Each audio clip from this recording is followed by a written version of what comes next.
আসসালামু আলাইকুম দর্শক, welcome to night story 11 YouTube চ্যানেলটিতে। আপনারা জানেন আমরা সাধারণত আপনাদের মাঝে বিভিন্ন ধরনের ভর্তি ঘটনা শেয়ার করে থাকি। তো আজকেও আমি আপনাদের মাঝে একটি ভর্তি ঘটনা শেয়ার করে থাকবো, যেটা আসলে একটা অমাবস্যা রাত্রে একটা ঘটনা নিয়ে, রিক্সার ভিতরে একটা ঘটনা নিয়ে আর কি।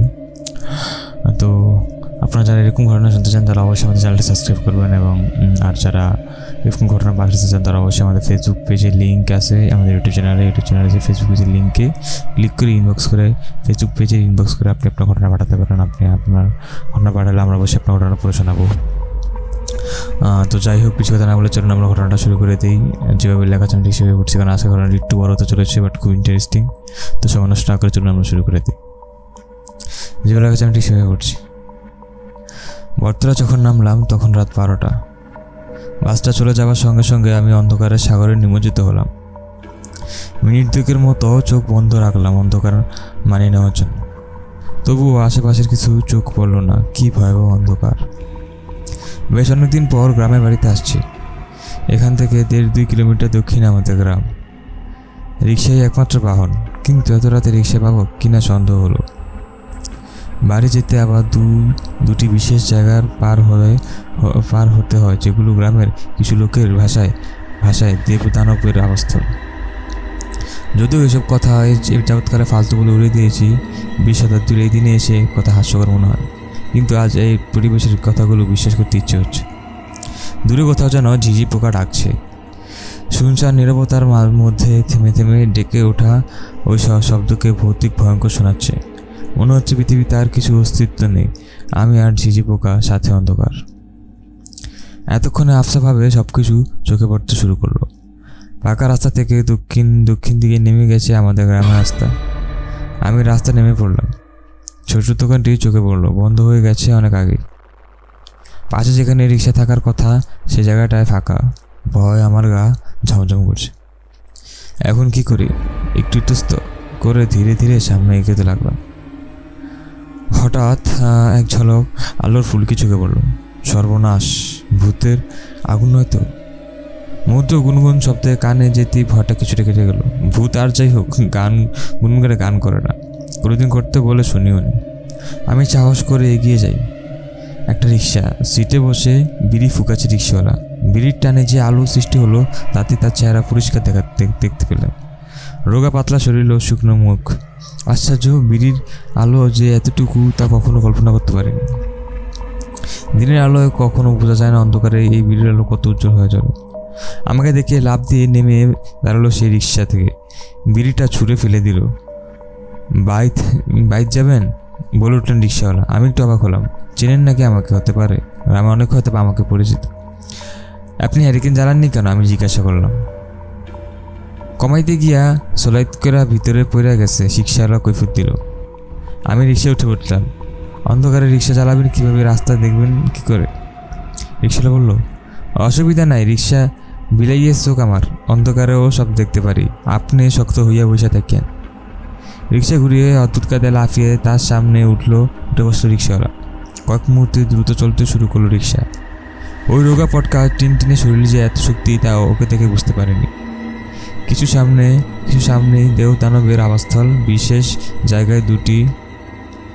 প্রথম, উত্তর পাড়া আর দক্ষিণ পাড়ার দিক মাঝখানে কালভার্টের দুই পাশে দুটো শিমুল গাছ। দুই পাড়ার লোকজন বুনেছিল। বিশাল আকৃতির নিয়ে দাঁড়িয়ে আছে গাছ দুটি, দেখতেও হুবহু এক।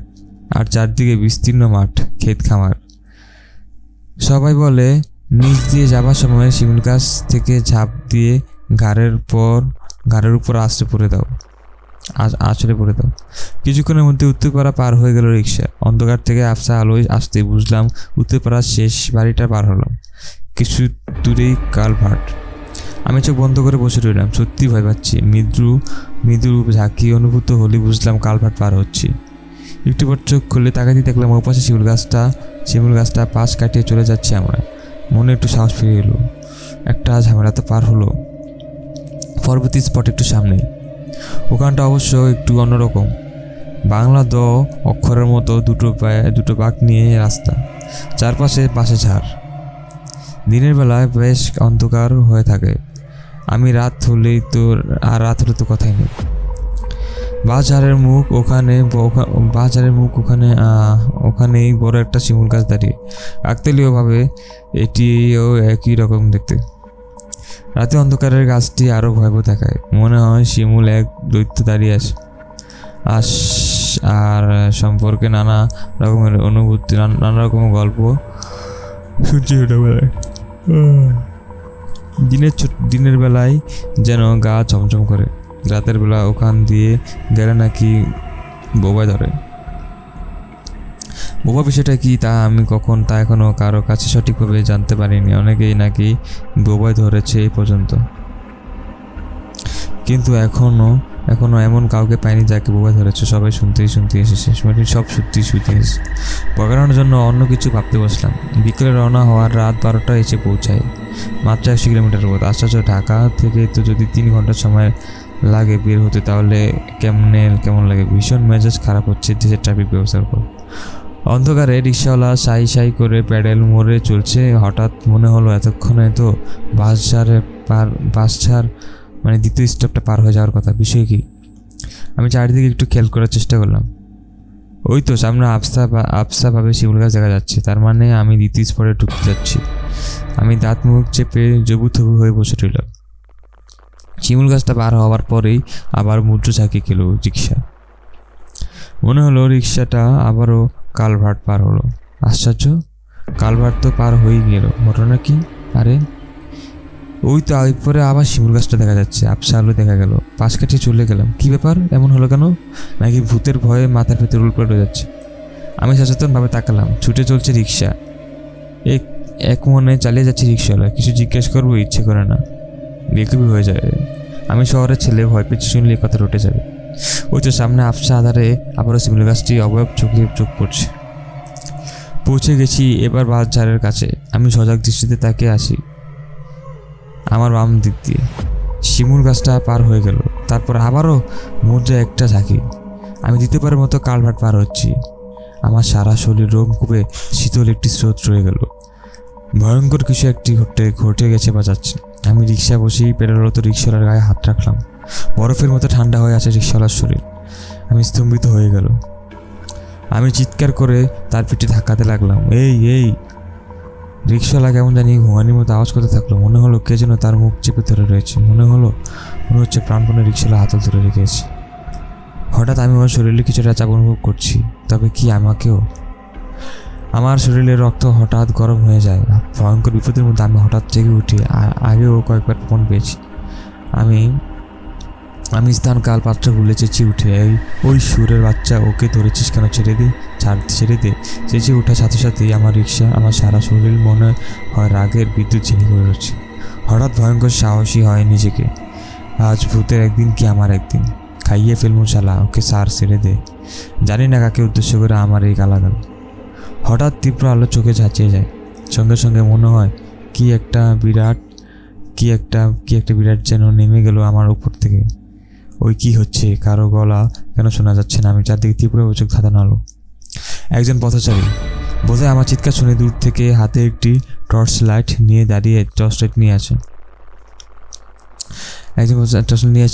হাতে ছোট্ট একটি টর্চ লাইট। আলোকে এত তীব্র মনে হচ্ছিল।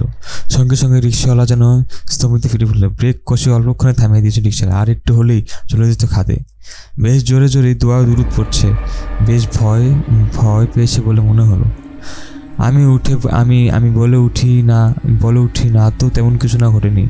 ঘটনাগুলো মানতে পারছি না। আবারও বলতে ইচ্ছে করছে না কাউকে এই মুহূর্তে। ভাই একটু টর্চটা ধরবেন? আমি পিছনে তাকিয়ে লোকটাকে উদ্দেশ্য করে বলতে থাকি। পেছন থেকে লোকটি টর্চ আলো ফেলে।